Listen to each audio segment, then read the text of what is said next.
I arrived at my mountain cabin with rental agents, dreaming of quiet earnings, and inside, my daughter-in-law is relaxing with her lover, uninhibited and indifferent. She threw down $5,000. For your silence, I nodded as if agreeing, and made one phone call. Not to my son, but to the one who would destroy her empire of lies. Betrayal is unforgivable. Revenge is cold calculation. Before we continue, please subscribe to the channel and write in the comments what time it is where you are now. The drive up to the mountain house had been pleasant. Lisa Thornton sat in the passenger seat, her folder of rental documents balanced on her lap, talking about seasonal rates and the strong market for summer properties near Aspen. I listened, nodding occasionally, watching the pines thicken along the winding road. June sunlight filtered through the branches, warm and easy.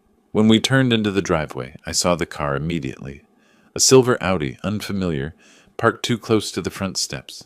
Not Gertrude's white BMW, not Troy's truck. The license plate meant nothing to me, but something in my chest tightened. "Expecting someone?" Lisa asked, her professional tone wavering slightly. "No." I put the car in park and sat there a moment, studying the Audi. Expensive. Recent model.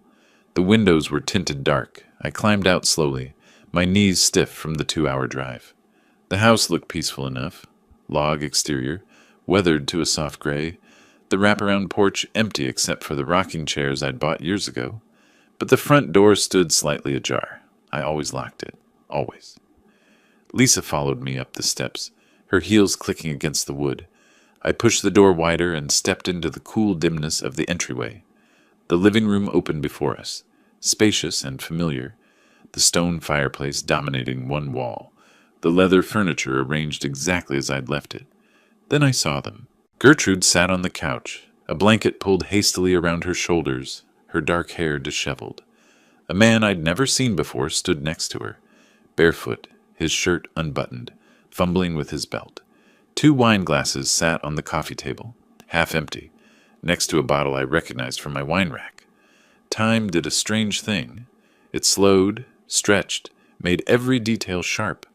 The man's watch, gold, expensive, catching the light. The flush on Gertrude's face, not from embarrassment, but from being interrupted. The blanket slipping to reveal her bare shoulder. Nobody moved. Then Gertrude's face changed. Shock dissolved into something harder, more calculated. She stood, keeping the blanket wrapped around herself, and stepped forward, positioning herself between me and the stranger. "What are you doing here?"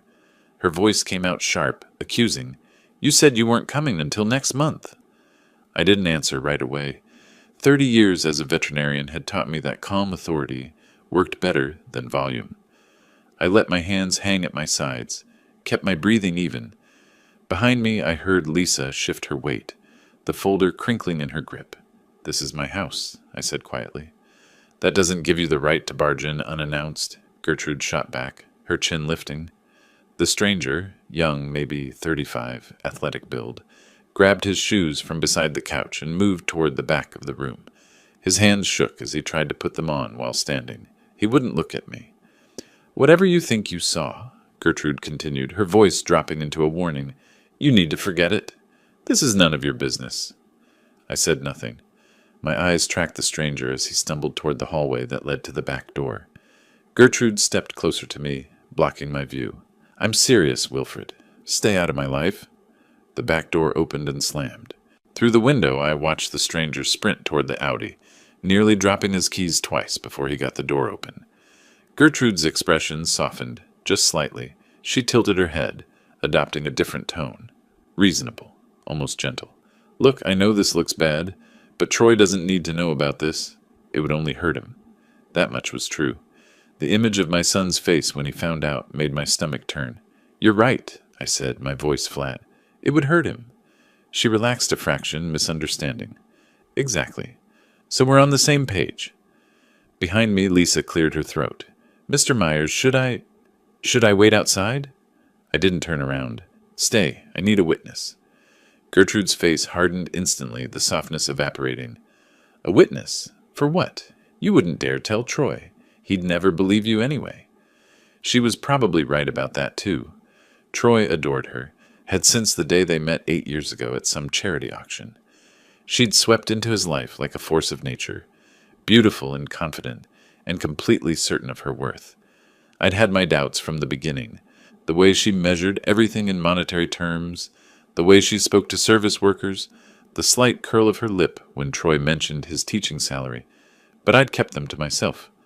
What father wants to be the one who says his son's choice is wrong? Now I stood in my own house, watching her calculate, watching her decide how to handle me. The wine glasses still sat on the table. Evidence, simple, undeniable evidence.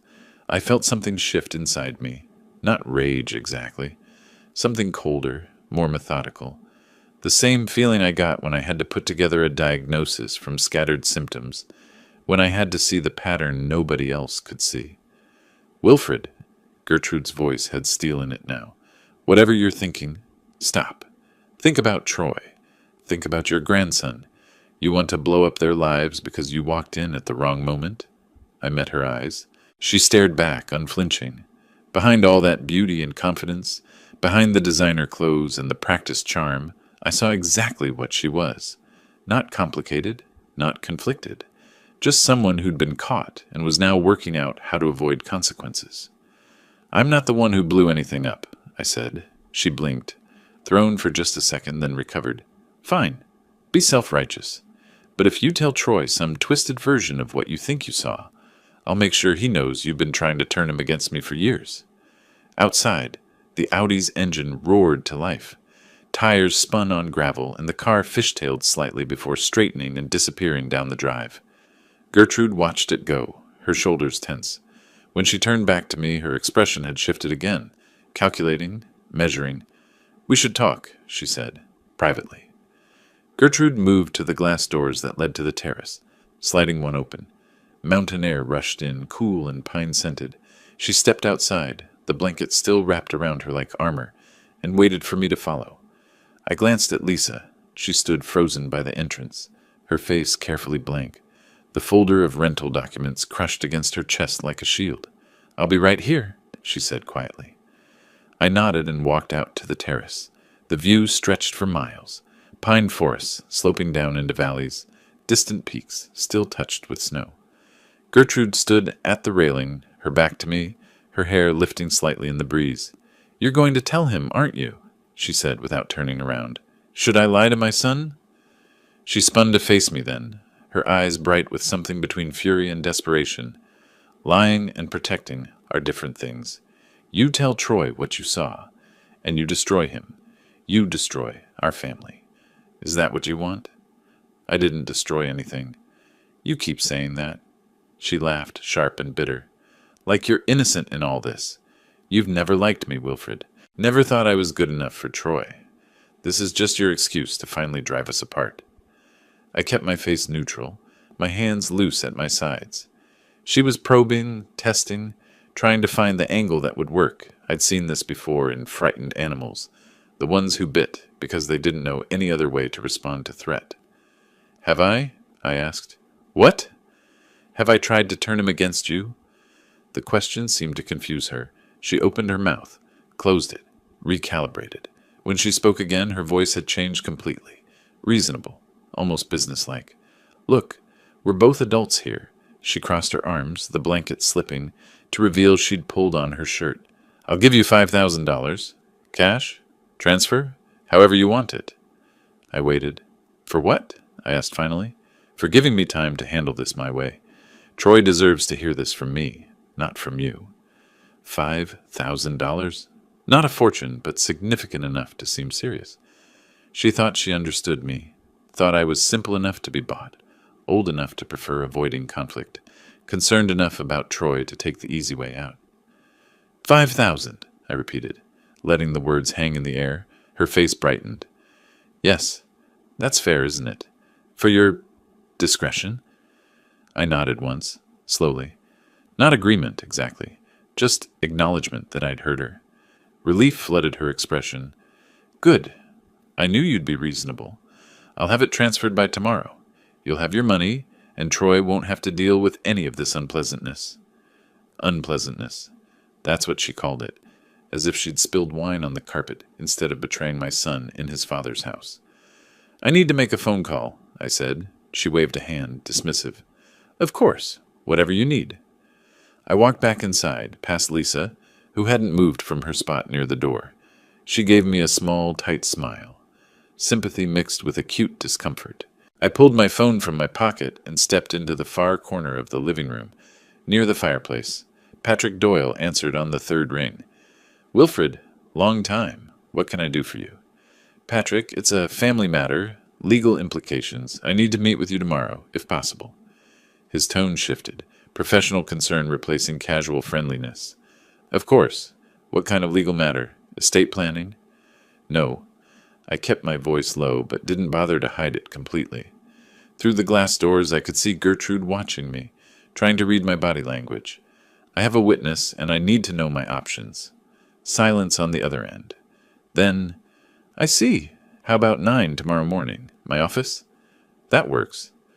"Wilfred," Patrick said carefully, "should I prepare anything specific?" "Family law, infidelity, evidence documentation." Another pause. "I'll be ready. See you at 9. I ended the call and slipped the phone back into my pocket. When I turned, Gertrude was standing in the doorway, her expression unreadable.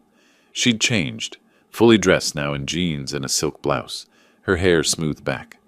The transformation was impressive, from caught mistress to composed woman in a matter of minutes. "Everything all right?" she asked, her voice careful. "Fine." "Who was that?" "My attorney." Her face went very still. "Your attorney? Why would you need to call your attorney?" I met her eyes, let the silence stretch, watched understanding dawn, then denial, then a flash of something close to panic. "Wait." She stepped fully into the room. "Wait, you said we had an agreement." I nodded. I didn't say yes. "That's the same thing." "Is it?" Her hands clenched into fists. "You can't do this. I offered you money. I offered you a solution that protects everyone." "It protects you," I said quietly. "Not everyone." She moved closer, her voice dropping into a hiss. "If you tell Troy, he'll hate you for it. He'll think you're lying. He'll think you're jealous of our happiness. And if by some chance he believes you, it'll destroy him. Either way, you lose him. Is that what you want?" I thought about Troy, my son, brilliant kid, even now at 34. High school history teacher, loved by his students, patient and kind, sometimes to a fault. He believed the best in people. It was his greatest strength, and I was beginning to realize his greatest vulnerability. "What I want," I said slowly, "is for my son to know the truth about who he married." "The truth?" Gertrude's laugh came out sharp, almost manic. "The truth is that I made one mistake, one afternoon, and you're going to use it to ruin everything I've built. You built it on lies." "Everyone lies, Wilfred. Everyone pretends. That's what marriage is." Lisa made a small sound from the doorway. Not quite a gasp, not quite a cough. Gertrude's head whipped toward her, seeming to remember for the first time that we had an audience. "You should go," Gertrude said to Lisa, her voice cold. Lisa looked at me. I shook my head slightly. "She's staying," I said. Gertrude's face went white, then red. "This is my home, too. I have a right to privacy." "In my house?" I kept my voice level. "With my son's money? Entertaining your boyfriend on my furniture?" She had no answer for that. Just stood there, trembling with rage or fear or both, her carefully constructed composure finally cracking. I turned to Lisa. "Let's go. I think we're done here." Lisa nodded quickly, relief plain on her face. She pulled open the front door and practically fled outside. Before I could follow, Gertrude grabbed my arm. Her grip was strong, desperate. "Please," she whispered. "Please don't do this. I'll do anything. Name your price." I looked down at her hand on my sleeve, then up at her face. Saw genuine fear there now, beneath all the calculation and manipulation. But I also saw something else. The absolute certainty that if I gave her any opening, any weakness to exploit, she'd use it. "Let go," I said quietly. She released me, her hand falling to her side. I walked out into the afternoon sunshine, leaving her standing alone in the living room. Behind me I heard glass shatter, a wine glass maybe, or the bottle, thrown against the stone fireplace. The sound echoed through the mountain silence. sharp and final. Lisa was already in the car, seatbelt on, staring straight ahead. I climbed into the driver's seat and started the engine. Neither of us spoke as I backed down the driveway and turned onto the narrow road. The house disappeared behind the trees within seconds, swallowed by pines and shadow. I barely touched dinner that night. By dawn, I was dressed and ready for the drive to Aspen. Button-down shirt, pressed slacks, the watch Troy gave me for my 65th birthday. I wanted Patrick to see me as competent, not some emotional old man chasing shadows.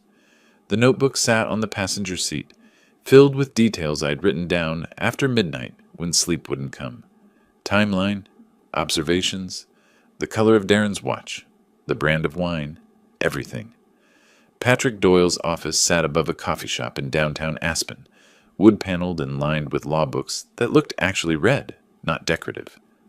Family photos covered one wall, Patrick with his daughters at ski slopes, at graduations. Certificates hung beside them, neat and professional. He rose when I entered, shook my hand firmly. "Wilfred, thanks for coming in. Coffee?" "No, thank you." We sat across from each other, his desk between us covered in legal pads and manila folders. He picked up a pen, clicked it once. "Walk me through yesterday," he said. "Start from when you arrived at the property." I told him everything. The drive with Lisa, the unfamiliar car, entering the living room and seeing them, Gertrude's reaction, her words, the stranger fleeing, Lisa standing witness to all of it. Patrick wrote steadily, occasionally circling something on his pad. When I mentioned the $5,000, his pen stopped mid-stroke. "She offered you money?" "For my discretion. Said Troy deserved to hear it from her, not from me." Patrick set down his pen. "That's important. That's consciousness of guilt. She knew what she'd done was wrong, and she tried to buy your silence. I didn't take it. I know, but her offering matters." He pulled a folder from the stack beside him, opened it. "I did some preliminary work after your call. Since you've used me for property transactions before, I still had authorization to access certain financial records." He slid papers across the desk. Bank statements, credit card bills, a mortgage document. "When did Troy take this mortgage?"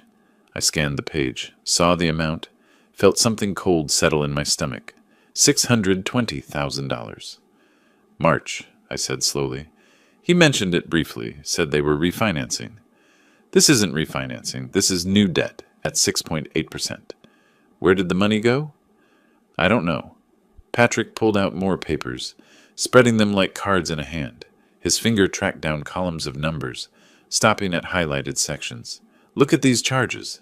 The Peaks Resort, 3 times last month. Each stay charged to your son's credit card." Troy was at work. I remembered him mentioning it. He had a project in Denver that kept him away overnight. "The charges are local." Patrick's voice stayed level, but his eyes were sharp. "Someone used that card while he was gone." The numbers blurred slightly.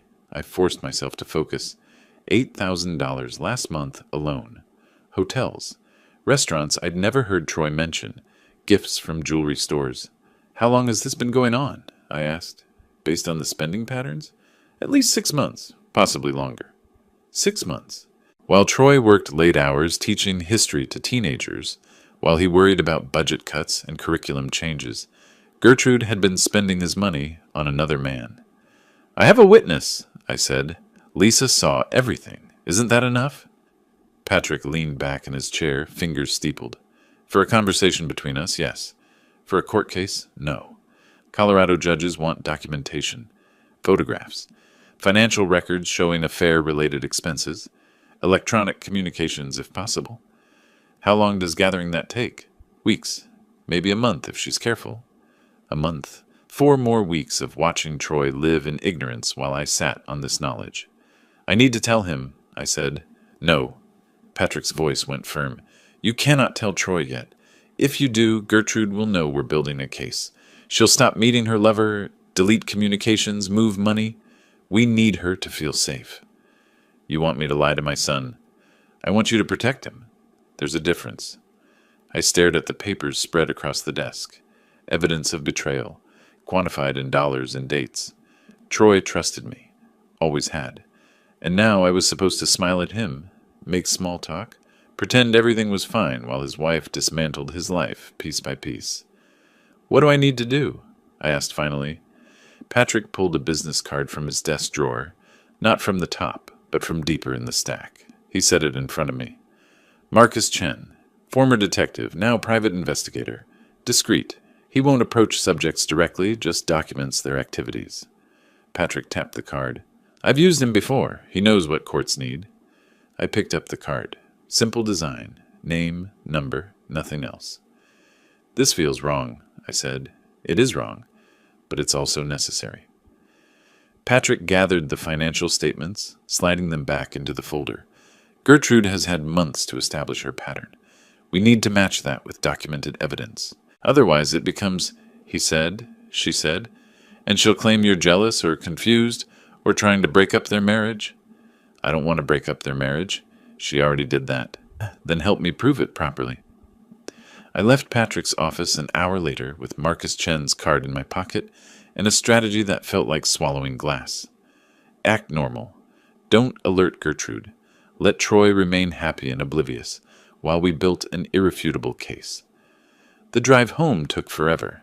Mountains that had looked beautiful yesterday now just felt like walls, trapping me in this impossible situation. My phone rang as I hit the highway. Troy's name lit up the screen. I almost didn't answer, almost let it go to voicemail. But that would be unusual, and unusual meant questions. Hey, son, I said, keeping my voice steady. Dad, just checking in. We still on for fishing next month? Absolutely. Great. Gertrude's been amazing lately. She's planning this whole trip, found us a guide and everything. He sounded so happy, so completely unaware. I think she really gets how important these trips are to me, to us. I gripped the steering wheel, watching the yellow line disappear beneath my hood. That's good, Troy. That's really good. You okay? You sound tired. Just a long drive. I'll call you tomorrow. After he hung up, I drove another 10 miles before pulling into a rest stop. Sat there with the engine off, staring at the business card in my hand. Marcus Chen, private investigator. I made the call. The next 4 days felt like 4 weeks. I went through my normal routine. Morning coffee at the kitchen table, afternoon walks around the neighborhood, but everything was hollow. Patrick's words kept cycling through my mind. We need her to feel safe. So I did nothing, sent no messages, made no calls to Troy beyond our usual weekly check-in, let the silence stretch. On day 5, my phone rang. Lisa Thornton. Mr. Myers? I hope I'm not overstepping. Not at all. The man from the mountain house. I know who he is. She paused, then continued quickly, as if she needed to say it before she changed her mind. Darren Vaughn. He's a ski instructor at Aspen Highlands. One of my clients mentioned him a few months ago. Said he was excellent with their teenage daughter. How do you know it's the same man? I saw him yesterday at the Wild Fig. He was with Gertrude. I recognized him immediately. The Wild Fig, an upscale restaurant in downtown Aspen. Expensive. Public. Thank you, Lisa. I keep thinking about what I saw, about your son. Her voice tightened. I have 3 boys. If someone knew my husband was being betrayed and didn't tell me, I'd be furious. But I also understand why you're doing this carefully. After she hung up, I sat with the information. Darren Vaughn, ski instructor, meeting Gertrude in public restaurants, confident enough in their secrecy to risk being seen. I called Marcus Chen that afternoon. We met in a grocery store parking lot, neutral territory. He drove a gray sedan, forgettable, and he looked exactly like someone who'd spent 20 years in law enforcement. Gray crew cut, weathered face, eyes that missed nothing. Patrick briefed me on the basics, Marcus said, settling into the passenger seat of my car. Your daughter-in-law affair, need documentation for divorce proceedings? I handed him the notebook where I'd written everything down. He flipped through it methodically, nodding occasionally. The witness is good. Real estate agent, no personal stake. Professional reputation to protect? He tapped the page where I'd noted Gertrude's bribe offer. This, too, shows awareness and attempt to obstruct. What do you need from me? Nothing except to stay out of the way. You're the client. I'm the professional. You try to help. You risk exposing the investigation. He pulled out his phone, showing me examples of his work. Time-stamped photographs, detailed activity logs. I'll document meetings, locations, times. If there are electronic communications, I'll find them legally. If they're meeting at hotels, I'll get confirmation of room bookings. How long? Depends on their pattern. If they're meeting regularly, 2 weeks minimum. If they're being careful, maybe a month. A month? Another month of Troy living in a lie. Whatever it takes, I said. Marcus left with his notebook copy of my observations and Lisa's information about Darren Vaughn. I drove home and tried to figure out how to fill the next several weeks with normalcy while my son's marriage disintegrated under microscopic observation. That evening, Troy called again. "Dad, you're not going to believe this. Gertrude made my favorite dinner tonight, that pot roast you used to make. She even called you for the recipe." She hadn't called me for any recipe. "That's wonderful, son. She's really been making an effort lately. It's like we're newlyweds again," he laughed, happy and oblivious.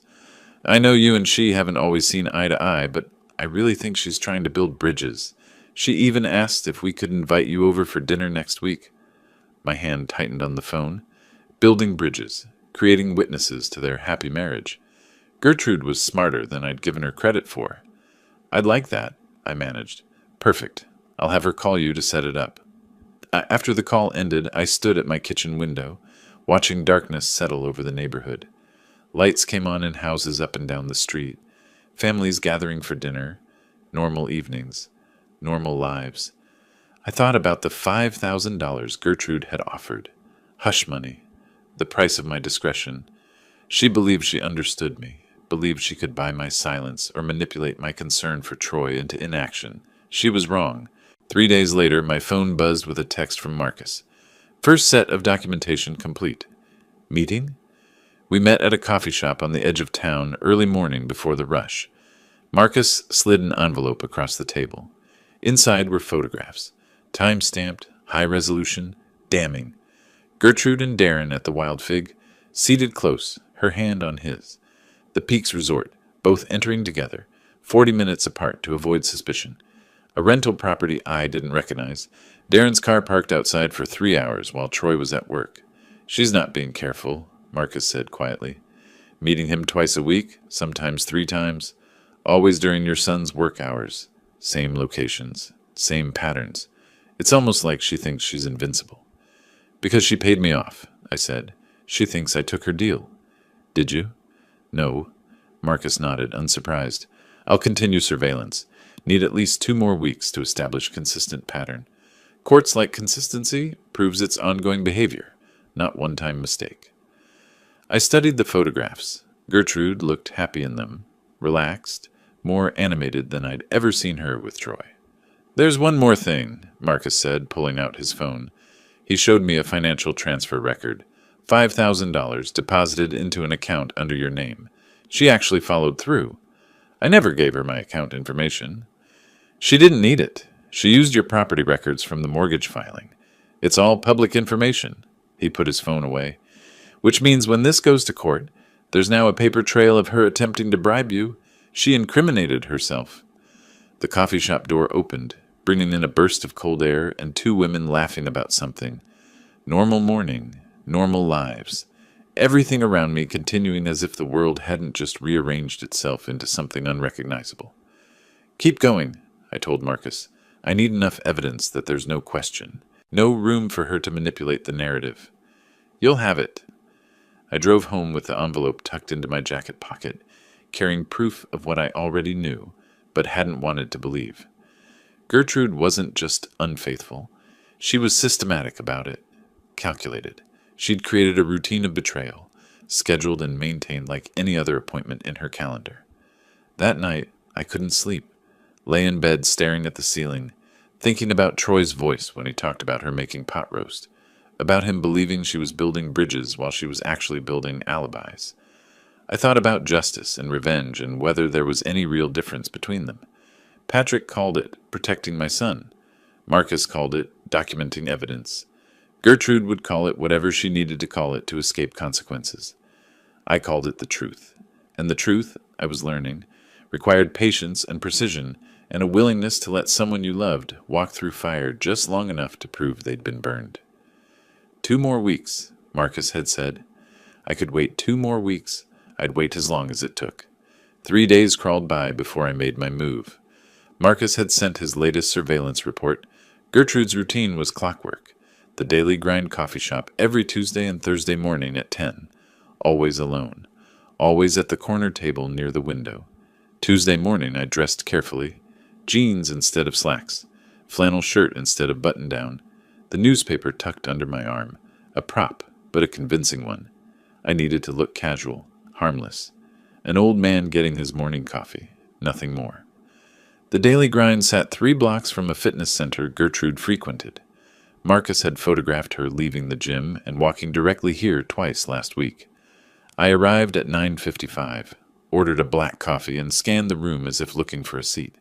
She sat exactly where Marcus said she would. Corner table, laptop open. Coffee in a ceramic mug, not paper. She planned to stay a while. I let recognition cross my face slowly, then approached with what I hoped looked like genuine surprise. "Gertrude, I thought that was you. Mind if I sit for a moment?" She stiffened, her hand tightening around her mug. "Wilfred, I didn't expect to see you here. Best coffee in town." I pulled out the chair across from her, moved slowly, unthreatening. "I've been coming here for years. You? It's convenient, close to the gym." Silence stretched between us. She studied my face, looking for anger or judgment. I kept my expression neutral, tired, slightly distracted, exactly how I'd practiced in the mirror that morning. "About last week at the mountain house," she began. I waved it off, setting my coffee down. "Water under the bridge. I've been thinking, and I realize I overreacted. You're right. You're adults. It's not my business." Her eyes narrowed slightly. "Really? Really. I'm too old to get involved in complicated situations. Live and let live. That's what I say now." I watched her shoulders drop a fraction, saw her fingers relax their grip on the mug. She wanted to believe me, needed to believe me. "You know," I continued, adopting a slightly conspiratorial tone, "in my generation, we had our share of mistakes. We just handled things more quietly. Different times." "I appreciate you saying that." Her voice softened. "I know it looked bad. What matters is Troy's happy, and he seems happy, so who am I to rock the boat?" She actually smiled then, small but genuine. The transformation was remarkable, from defensive to almost friendly, in less than 5 minutes. We talked for another 10 minutes about nothing important. The weather, the coffee shop's new pastries, Troy's students at the high school. I kept my tone light, grandfatherly, harmless. When I checked my watch and stood to leave, I delivered the line I'd been rehearsing. "Anyway, I should get going. Heading up to the mountains this afternoon. Going to spend a few days fishing, clear my head." "That sounds nice. Where?" I pulled out my phone, showed her a photo I'd taken 3 years ago of a mountain lake, pine trees reflected in still water. "Little lake, I know. No cell service, no distractions. Just me and the trout." "Enjoy it." She was fully relaxed now, her laptop forgotten, leaning back in her chair. "You deserve some peace." I paid for both our coffees on the way out, waved goodbye through the window, drove 3 blocks before pulling into a grocery store parking lot and sitting there, hands gripping the steering wheel, breathing slowly through my nose. The performance had worked. Every smile, every casual phrase, every carefully chosen word, she'd believed all of it, and the disgust I felt at having to be pleasant to her, at pretending to condone what she'd done, that would fuel what came next. At home, I spread Marcus's surveillance photos across my desk. 2 weeks of documentation. Gertrude and Darren at restaurants, entering hotels. His car parked outside the rental property. Time-stamped, geotagged, undeniable. I picked up my phone and called Marcus. "Marcus, Wilfred Myers. I need you to increase surveillance frequency starting today." "Something specific happen?" "I just gave the subject reason to believe she's not being watched. She'll be less careful now." A pause. Then, "Understood. I'll add evening coverage and weekend monitoring." Next call went to Patrick Doyle. "The coffee shop meeting went as planned," I said. "She thinks I'm going fishing for several days. Thinks I've accepted the situation." "Good." Patrick's voice carried approval. "How soon can Marcus deliver the next round of documentation?" "He says 7 days of increased surveillance should be enough. After that, we'll have everything we need. Then we move to phase 2. I'll prepare the preliminary divorce documents. When you're ready to tell Troy, we'll need to move quickly. Once Gertrude knows we have evidence, she'll start transferring assets, emptying accounts. We want everything documented and frozen before she has a chance to react. How quickly can that happen? If we file the moment Troy agrees, 72 hours, maybe less. I hung up and stood at my office window, watching afternoon light angle through the trees. Somewhere across town, Gertrude was probably calling Darren, telling him the coast was clear. The old man bought it. We're safe. They weren't safe. They were being documented with professional precision, every movement cataloged, every meeting recorded. And in 7 days, I'd have enough evidence to leave no doubt, no room for manipulation, no way for her to twist the narrative. My phone buzzed, text from Marcus. Subject just left coffee shop, heading toward address on Riverside. That's Vaughn's apartment. I texted back, document everything. The week I supposedly spent fishing would be the most productive of my investigation. While Gertrude thought I was unreachable in the mountains, Marcus would be everywhere she went, a ghost she'd never see. I opened a new document on my computer and titled it Timeline, Evidence Compilation. Started typing dates, locations, activities. Building the case one entry at a time, methodical and thorough, exactly like I'd done 30 years ago when documenting medical histories for difficult diagnoses. The difference was that animals couldn't lie to themselves about their symptoms. Gertrude had built her whole life around lies, and now I was going to document every single one. The week I supposedly spent fishing was the most productive of my investigation. While Gertrude thought I was unreachable in the mountains, Marcus worked around the clock. His report arrived via encrypted email exactly 7 days later. I printed it, laid the pages across my desk in chronological order. 8 meetings over 7 days. 8 separate occasions where Gertrude met Darren Vaughn, sometimes for lunch, twice for overnight hotel stays, once at his apartment for 4 hours while Troy was teaching summer school sessions. The photographs told their own story. Time stamps in the corners. Gertrude and Darren entering the Glenwood Inn 30 miles from Aspen, checking in under false names, Mr. and Mrs. Vaughn, according to the registration receipt Marcus had somehow obtained. Her car parked at Darren's apartment complex on a Tuesday afternoon, the two of them at an outdoor cafe, holding hands across the table. I studied each image with clinical detachment, the way I used to examine x-rays for fractures that weren't immediately obvious. Every photo was evidence. Every timestamp was proof of pattern, not coincidence. Marcus had included credit card statements showing charges at the hotels, restaurants, even a jewelry store where Gertrude had purchased something expensive on Troy's card. The total for the week alone exceeded $4,000. I created 3 complete sets of documentation. One went into a fireproof safe in my office. One into a safety deposit box at my bank. The third I sealed in an envelope addressed to Patrick Doyle, with instructions to open it if anything happened to me. Redundancy. That's what mattered now. Gertrude was smart, calculating. If she discovered what I knew, she'd try to destroy evidence, manipulate records, create her own narrative, but she couldn't destroy what she didn't know existed. At the bank, I ran into Raymond Cole, an old friend who'd become manager there 15 years ago. He saw me with a large envelope, raised his eyebrows. Something important? Family documents, just being careful. He walked me to the safety deposit area, made small talk while I locked everything away. As we headed back toward the lobby, he paused, glanced around, then spoke quietly. Wilfred, I probably shouldn't mention this, but Gertrude withdrew $15,000 last week from the joint account she has with Troy. I stopped walking. 15,000? Cash. Said she was buying a car from a private seller. Raymond's face showed concern, but the way she handled it, I've seen people move money before they run. Just thought you should know. Does Troy know about the withdrawal? She's on the account. It's legal. I can't notify him unless he specifically asks about account activity. After Raymond returned to his office, I sat in my car and considered the implications. 15,000 in cash, either funding Darren or preparing an exit strategy. Either way, it proved what I'd suspected. This wasn't just an affair. This was calculated, premeditated exploitation. That evening, my phone rang. Troy's name on the screen. Dad, you're back from fishing. How was it?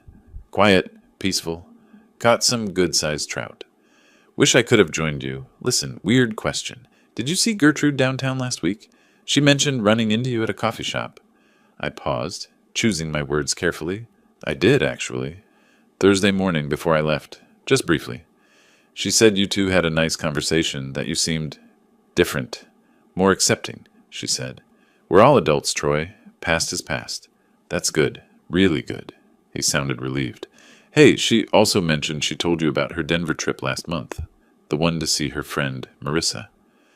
I hadn't heard about any Denver trip from Gertrude, but Marcus's records showed hotel charges in Aspen during that time frame, dates when Troy thought she was in Denver. Right, I said carefully, letting the word hang. Only, I could have sworn she said it was in May, but you guys talked about it being in April. I said nothing. Let him work through his own confusion. Sometimes the best manipulation was simply stepping back and letting people question what they thought they knew. Anyway, Troy continued, his voice carrying something I hadn't heard before, uncertainty. I'm probably mixing up the dates. Never mind. You sound tired, son. Yeah, long day. We'll talk soon, okay? After he hung up, I sat in the growing darkness of my living room, phone still in my hand. The seed had been planted. Not by me directly. I'd simply allowed him to stumble into his own doubts. But now he was questioning, wondering. The first hairline crack in the FA aid Gertrude had built. My phone rang again 2 hours later. Troy again. Dad, I need to ask you something. When you saw Gertrude at the coffee shop, did she mention anything about me? About us? She said you were happy, that you two were doing well. Did she seem nervous? Off somehow? I thought about the right answer. The truthful answer would be yes. She'd been defensive, tense, calculating. But saying that directly would reveal too much. She seemed like herself, I said finally.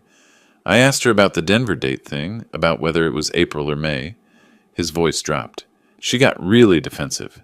Said I was questioning her integrity, that I never used to doubt her like this. But I wasn't trying to fight. I just wanted to clarify the date. People get defensive when they're stressed, I offered, keeping my tone neutral. Yeah, maybe. He didn't sound convinced. It's just, lately, little things aren't adding up. She mentioned lunch with someone last week, but when I asked about it today, she said she'd never mentioned it. I feel like I'm losing my mind. You're not losing your mind. How do you know? Because you're one of the most rational people I know. If something feels wrong, there's probably a reason. Silence stretched across the line. I could hear him breathing, thinking, wrestling with suspicions he didn't want to have. I love her, Dad. I know you do. But what if... He stopped, started again. What if she's not who I think she is? The question hung in the air between us, heavy with implications neither of us was ready to fully explore. Then you deserve to know the truth, I said quietly. Yeah. His voice sounded hollow. Yeah, I do. After we hung up, I pulled out Marcus's report again, studied the timeline. 8 meetings in 7 days. $15,000 withdrawn in cash. Denver trip that never happened. Defensive responses when questioned. The pattern was clear, comprehensive, damning. Patrick had said we needed overwhelming evidence. Said Troy needed to see proof so complete that Gertrude couldn't manipulate her way out. We were almost there. Maybe 1 more week of documentation, then we'd have everything required for divorce proceedings that would leave her with nothing. But listening to Troy's voice tonight, the confusion, the hurt, the beginning awareness that something fundamental in his life was a lie, I wondered if another week was necessary or just prolonging his suffering. My phone buzzed with a text from Marcus. Subject meeting. Vaughn tomorrow, 2 p.m. River Calf, should I document? I typed back. Document everything, we're almost done. 1 more week. Then I'd give Troy the truth, complete and irrefutable, and Gertrude would finally face consequences she couldn't buy or manipulate her way out of. The call came 2 days later, Tuesday morning while I was drinking coffee and reviewing Marcus's latest surveillance report. Troy's name on the screen. I answered, expecting our usual check-in. Instead, his voice came through tight and angry. Dad, what's going on? Gertrude says you've been following her. My hand tightened on the coffee mug. Following her? She's upset. Really upset. She says you've been making weird comments, questioning where she's been. She thinks you might be Struggling with some things. The word hung there, weighted with implications I couldn't quite grasp yet. Struggling, I repeated. Memory issues. Age-related stuff. She's worried about you. His voice softened slightly, protective instinct kicking in. Dad, is everything okay? Because if you're having problems, we can get you help. There's no shame in... My mind is perfectly fine. Then why is Gertrude so upset? She came home in tears yesterday. Said you've been acting paranoid, questioning her about places she's been, times she's been there. She mentioned the Denver confusion as an example. Denver? Of course. Turn my strategic seed planting into evidence of cognitive decline. Gertrude was smarter than I'd given her credit for. Strike first. Control the narrative. Paint me as unreliable before I could present any evidence. I need to come over, Troy said. We need to talk about this. After he hung up, I moved quickly. The USB drives went into the safe. Marcus's reports, surveillance photographs, financial documents, everything hidden. I brewed fresh coffee, set out 2 mugs, arranged the living room to look exactly as it always had. Normal, unthreatening, the home of a rational, clear-minded man. Troy arrived within the hour. He looked exhausted, his teacher's casual clothes rumpled, dark circles under his eyes. He stood in my doorway as if uncertain whether to hug me or interrogate me. Come in, I said quietly. We sat across from each other in the living room, me in my armchair, him on the sofa, the same positions we'd occupied 1,000 times for conversations about school, work, life. But this felt different, heavier. She mentioned you got confused about Denver, Troy began, his voice careful, gentle. Said you claimed she'd been there when she hadn't. I said I might have misunderstood. That's different from confusion. Is it? Dad, be honest with me. Have you been feeling off lately? Forgetting things? Because it's nothing to be ashamed of. We can. My mind is perfectly clear. Clearer than it's been in years. He studied my face, looking for signs of whatever Gertrude had convinced him to look for. Confusion, disorientation, the fog of declining age. Then explain why she's so upset, why she thinks you're harassing her. I took a breath, chose my words with surgical precision. Troy, your wife is lying to you. About where she goes, about what she does, about who she's with. His face hardened immediately. That's a serious accusation. Do you have any proof? Yes. Then show me. Not yet. You're not ready to see it yet. He stood abruptly, started pacing. Not ready? I'm your son. If you have something to say about my wife, say it. Show me whatever evidence you think you have. If I show you now, while you're angry and defensive, you won't see the truth. You'll find reasons to doubt it, to explain it away. You're talking in riddles. This isn't like you. No, this is exactly like me. Patient, methodical, protecting the people I love. He stopped pacing, turned to face me fully. His expression was torn, love and frustration warring across his features. Gertrude was in tears last night. Real tears. She said she doesn't know what she did to make you distrust her. She said she's tried so hard to build a relationship with you, but you've never accepted her. My hand moved involuntarily toward my study, where the safe was, where the proof sat waiting. I caught myself, but Troy noticed. What? He demanded. Nothing. Just thinking. About what? About how people cry for many reasons, sometimes from hurt, sometimes from fear of being caught. Caught at what? I met his eyes directly. Come back in 3 days. I'll have everything ready. 3 days? Why 3 days? Because that's when everything will be prepared.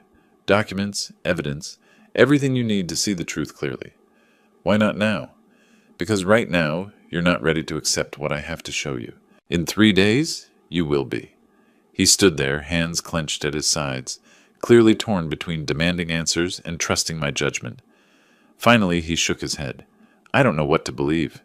Gertrude was convincing. Really convincing. She's had practice, I said quietly. What's that supposed to mean?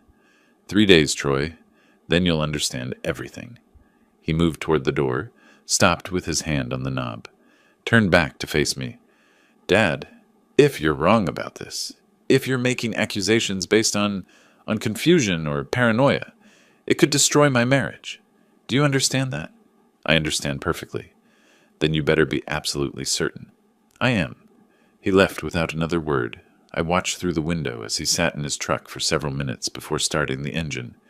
Even from this distance, I could see the tension in his shoulders, the way he gripped the steering wheel. When his taillights finally disappeared around the corner, I allowed myself to sink back into my chair. My hands were shaking, not from age or confusion, but from the effort of restraint.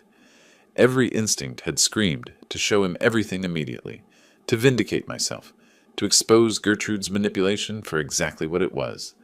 But Patrick's voice had echoed through every moment of that conversation. Timing is everything. Show your hand too early, and she'll destroy your credibility. Wait until you have overwhelming, irrefutable evidence. 3 days. I'd promised Troy answers in 3 days. Patrick better have everything ready. My phone rang almost immediately. Patrick's name on the screen. I answered, still staring out the window at the empty street. "Wilfred, we have a problem," he said, no preamble. "Can you come to my office right now?" "What kind of problem?" "The kind that can't wait. I just discovered something in the financial analysis. Something that changes everything." "How bad?" "Bad enough that we need to move faster than we planned." "How soon can you get here?" I was already grabbing my keys. 2 hours. Drive carefully, but drive fast." The line went dead. I stood in my entryway, keys in hand, trying to process the sudden shift. 3 days had seemed like forever. Now Patrick was saying we needed to move faster. I locked the door and headed for my car, the afternoon sun already beginning its descent toward the mountains. Whatever Patrick had discovered, it was serious enough to warrant urgency in a man who measured everything in careful, methodical steps. The drive to Aspen passed in a blur of mountain scenery I barely registered. My mind churned through possibilities. Financial problems, legal complications, something in the evidence that made it inadmissible. I'd find out soon enough. Patrick's office lights were on when I arrived, though most of the building was dark. Late afternoon pushing toward evening. I climbed the stairs 2 at a time, as quickly as my 67-year-old knees would allow, and found him at his desk, surrounded by financial documents that seemed to have multiplied since my last visit. "Come in," he said, not looking up from the spreadsheet on his computer. "Close the door." I did, settling into the chair across from him. He pulled off his reading glasses, rubbed his eyes, then met my gaze with an expression I hadn't seen before, something between anger and professional urgency. "The forensic accountant finished his deep analysis this morning," Patrick said. "I asked him to trace every significant transaction from Troy and Gertrude's joint accounts over the past year.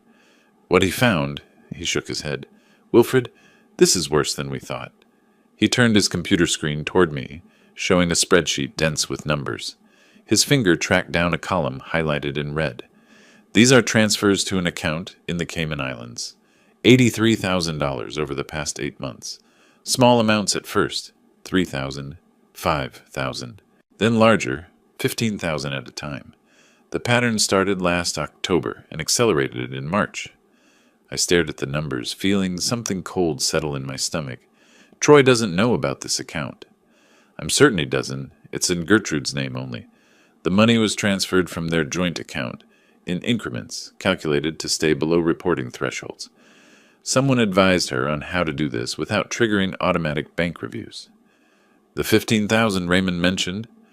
That was just the most recent withdrawal? Look at the total." He circled a figure at the bottom of the column. "She's systematically stripped $83,000 from your son's finances. Money he earned, saved, borrowed against the house for, and she's hidden it where he can't touch it." I remembered Troy mentioning the mortgage refinancing in March, how excited he'd been about the opportunity to consolidate debt, improve their cash flow. I'd encouraged him to do it, told him it was smart financial planning. They'd borrowed against the house to give Gertrude more money to steal. "How is this possible?" I asked, my voice rougher than I intended. "How did we not see this pattern earlier?" "Because the initial financial review focused on spending, credit cards, restaurants, hotels. This required deep analysis of transfer patterns, tracing account relationships, subpoenaing records from offshore institutions. It took time." Patrick pulled out another document. "But here's what worries me most. 2 days ago, right after Troy started questioning her, Gertrude transferred another 20,000. She's accelerating, either preparing to run or protecting assets before divorce proceedings. Can we stop her? Yes, but it requires immediate action. He slid papers across the desk. I need your authorization to file an emergency motion to freeze all accounts, joint and individual. We cite evidence of ongoing financial fraud and flight risk. If the judge grants it, which I believe she will given this documentation, Gertrude won't be able to move another dollar. I picked up the papers, scanned the legal language. How fast can this happen? If we file tomorrow morning, hearing by end of day. Decision within 24 hours? But once we file, everything becomes public. Gertrude will know we've discovered the fraud. She'll lawyer up, potentially try to move remaining assets before the freeze takes effect. It's going to be a race. What about Troy? When do we tell him? Patrick leaned back in his chair, fingers steepled. You promised him answers in 3 days. That's perfect timing. We file tomorrow, get the accounts frozen, then show him everything at once. The affair, the fraud, the offshore account, all of it. One comprehensive package that leaves no room for doubt or manipulation. He's going to be devastated. He's going to be protected. If we wait even a week longer, Gertrude could drain everything. The equity from the house, their savings, his retirement accounts, if she can access them. This woman isn't just cheating on your son. She's destroying his financial future. I thought about Troy's face earlier today, his confusion, his torn loyalty, his desperate desire to believe everyone was acting in good faith. In 3 days, his entire world would collapse, but at least he'd still have a financial foundation to rebuild from. What do you need from me? I asked. Sign these authorizations. They give me power to act on your behalf in filing the motion, freezing the counts, and requesting emergency relief. Then go home. Act normal. Don't contact Troy unless he contacts you. Let him think everything is proceeding on the 3-day timeline. Meanwhile, I'll work with the accountant to prepare the complete evidence package. I signed where he indicated, each signature feeling heavier than the last. When I finished, Patrick gathered the documents into a folder marked with red tabs. One more thing, he said. When Troy sees this, all of it, he's going to need support. Not legal support, emotional support. This is going to break something in him. His trust, his confidence, maybe his faith in his own judgment. You need to be prepared for that. I've been preparing for 20 days. You've been preparing to show him evidence. That's different from helping him process what it means. Patrick's expression softened slightly. He's going to question everything, every moment of his marriage, every decision he made. He's going to wonder how he missed it, how he could have been so blind. You can't fix that for him. You can only be there while he works through it. I stood, suddenly feeling every one of my 67 years. Thank you, Patrick, for everything. Thank me when this is over. Right now, we still have 2 days of legal maneuvering ahead. Go home. Get some rest. Tomorrow morning, we go to war. The drive home was darker than the drive up had been. Night settling over the mountains, stars emerging in the clear sky. I thought about Troy as a boy, trusting everyone, believing the best in people. That openness had made him a wonderful teacher, a kind son, a loving husband. It had also made him an easy target. Gertrude had seen that trusting nature and exploited it systematically, methodically, for 8 months or longer. The affair was bad enough, a betrayal of intimacy and commitment. But the financial fraud was something else entirely. It was premeditated theft, calculated extraction of everything Troy had worked for. My phone buzzed with a text from Marcus. Subject met Vaughn today. Lunch at Riverside Caf? 2 hours. Documentation complete. I texted back, thank you. Final report by tomorrow? Already drafted. We'll send by 8 a.m. Everything was converging. The surveillance evidence, the financial fraud documentation, the legal strategy. In 3 days, actually less now, more like 60 hours, I would sit down with Troy and show him the complete truth about his marriage. And Gertrude's carefully constructed world of deception would come crashing down around her. I pulled into my driveway, sat in the darkness of my car for a moment. Through the window, I could see my living room exactly as I'd left it. The coffee mug still on the table. The chair where Troy had sat, torn between defending his wife and trusting his father. In 3 days, he wouldn't be torn anymore. He'd know exactly who deserved his trust and who deserved nothing but legal consequences. 3 days felt like 3 years. I spent them preparing, organizing, double-checking every piece of evidence. Patrick filed the emergency motion to freeze accounts on day 2. By day 3, Friday morning, the manila folder sat on my dining table, thick with documentation, surveillance photographs, bank statements, witness statements from Lisa and Marcus. 8 months of systematic fraud, captured in paper and ink. Troy arrived at exactly 10 o'clock. He looked like he hadn't slept, dark circles shadowing his eyes, his jaw tight with tension. He stood in my doorway for a moment, just looking at me. "You said 3 days," he said. "It's been 3 days. Sit down." I gestured to the chair beside me at the table, not across from it. "What I'm about to show you will change everything." "Is it really that bad?" I placed the first photograph on the table. Gertrude and Darren entering the Glenwood Inn, his hand on the small of her back. Timestamp. 2 weeks ago. It's worse than you imagine, but you need to see all of it. I didn't hand him the folder. Instead, I removed each piece one at a time, arranging them in chronological order. Photographs first. The visual impact hits harder than words. Gertrude and Darren at restaurants, in parking lots, outside his apartment, at hotels. Each image time-stamped, dated, geotagged.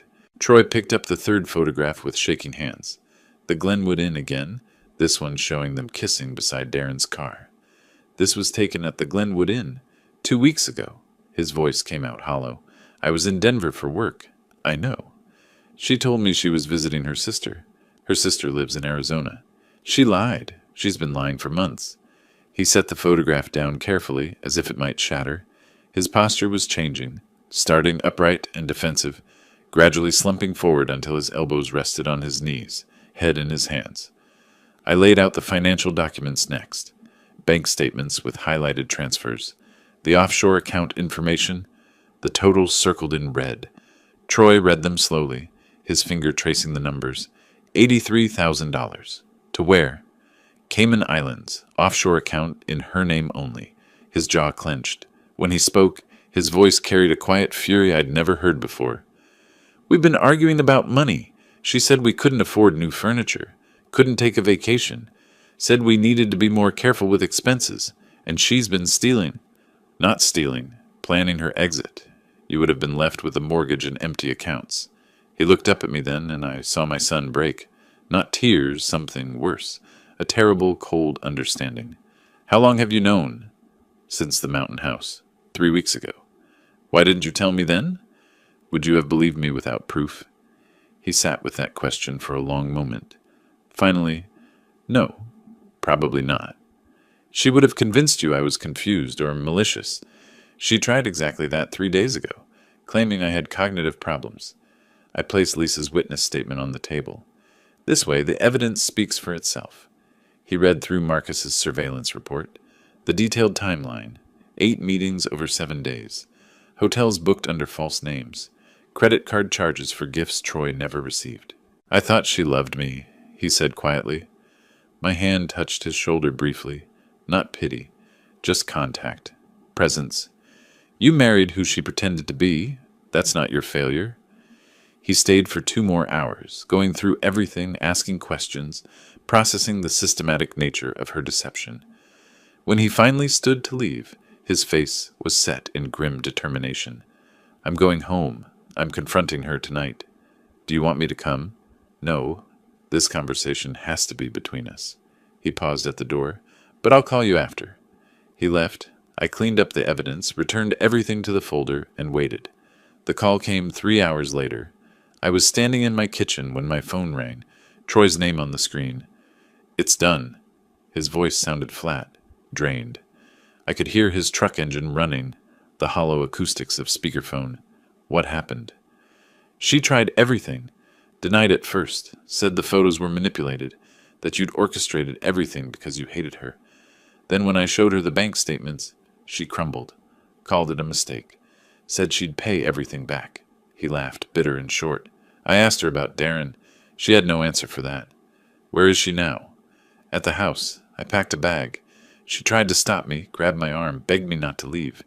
Then she called Darren, right there in front of me. Called him 5 times while I was packing. He never answered." Another bitter laugh. "She kept calling. Voicemail every time. I think she finally realized he's gone.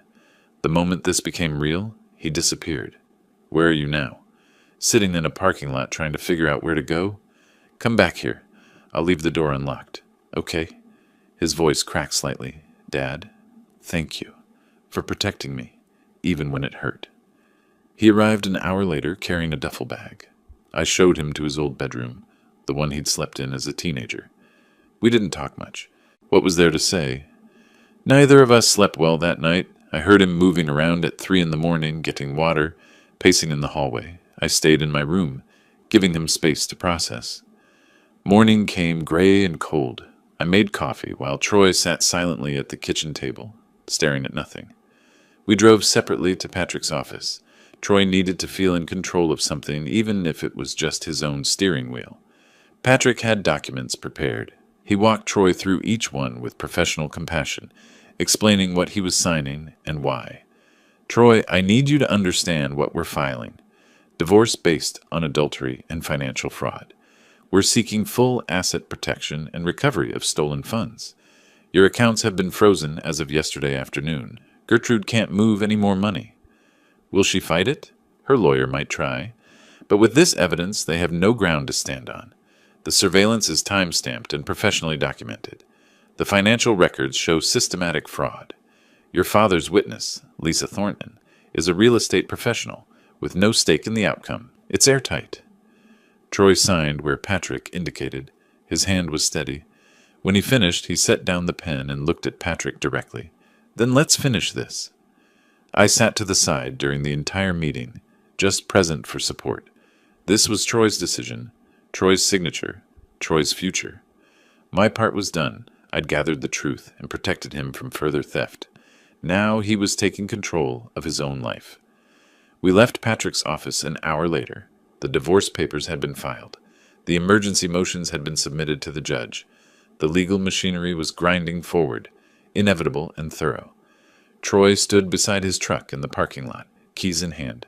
What do I do now? He asked. Not rhetorically, an actual question. You heal. You rebuild. You remember that none of this was your fault. Doesn't feel that way. It will, eventually. He got in his truck and drove away. I watched him go, then got in my own car and headed home. The folder of evidence sat on my passenger seat, no longer needed for revelation, but still necessary for legal proceedings.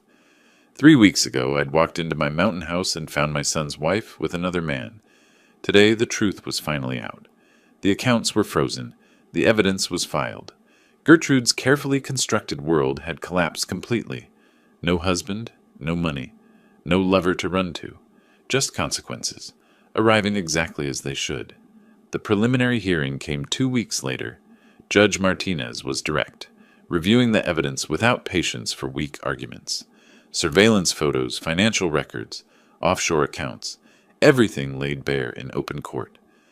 Gertrude sat with her attorney, isolated, looking smaller than I'd ever seen her.